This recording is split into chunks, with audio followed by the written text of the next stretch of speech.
Hello guys, welcome to my new blog. তো কেমন আছেন আপনারা? আশা করি ভালো থাকবেন, তোমাদের আশীর্বাদে আমিও ভালো আছি।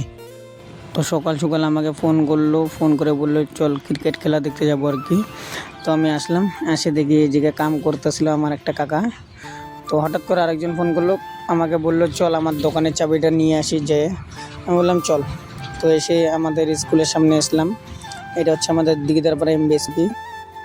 যেতে যেতে ওর মালিকের বাড়িতে পৌঁছানোর পর ওর চাইতেছিল আর কি চাবিটা দাও দোকানের চাবিটা নিতেছিল ওই নিয়ে আমি আসলাম। তো চাবিটা নেওয়া হয়ে গেল। তো নেওয়ার পর আমরা ফির রওনা দিলাম ক্রিকেট খেলা দেখতে আর কি। তো এই জায়গায় আসলাম, এই জায়গায় ময়মা ফিল্ডের এই জায়গায় আসলাম।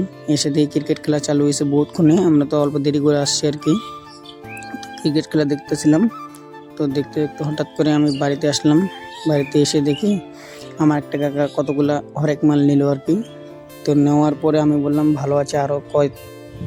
তারপর ও নিল, নেওয়ার পর ঠোঙার মধ্যে ঢুকানোর পর আমি বললাম কত টাকা পড়লো, কয়েক 400 টাকার মতন পড়লো আর কি।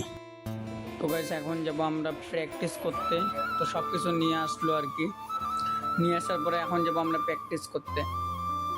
তো এই জায়গায় প্র্যাকটিস গ্রাউন্ডে পৌঁছে গেলাম। তো জিনিসগুলো রাখবে আর কি এখানে, আর এই জায়গায় রাখলো। এখন তোমাদেরকে আমাদের ক্রিজটা দেখাই। দেখো ক্রিজটা অমন একটা ভালো না আর কি, বুঝলা? দেখো ক্রিজটা। তো এই বলছে আমাকেও দেখা। তো ওকে দেখালাম, দেখানোর পর বলছে আমি প্যাট আপ করবো। তো ওই প্যাট আপ করা শুরু করলো আর কি। আমি বললাম জলদি কর, জলদি বাড়ি যেতে লাগবে। একটা বল করে ভিডিওটা এই জায়গায় এন্ড করলাম। তারপর এসে যে আমি বাড়িতে, তো ভিডিওটা এই জায়গায় এন্ড করি। ভালো লাগলে লাইক, কমেন্ট আর শেয়ার অবশ্যই করে দিও, অ্যান্ড সাবস্ক্রাইব করে দিও।